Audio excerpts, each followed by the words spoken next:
ప్రభుత్వంలో 203 అన్నా క్యాంటీన్స్ లో 2,25,000 మంది భోంచేస్తున్నారండి. అట్లాంటి అన్నా క్యాంటీన్ ని శాడిస్ట్ జగన్మోహన్ రెడ్డి మూసేశాడు.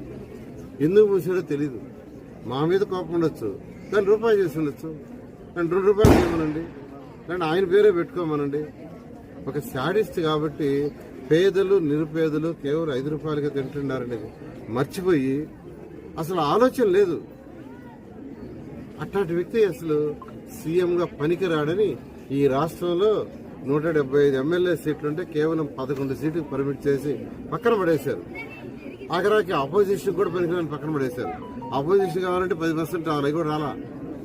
18 సీట్లు రావాలా, అవి కూడా రాకుండా తీసి అవతల పారేశారు. ఎందుకంటే తన శాడిస్ట్ అన్నా క్యాంటీన్లు మూసేయటం అంటే నిజంగా శాడిజమే, సైకో. అదేవిధంగా ల్యాండ్ టైలింగ్ ఆ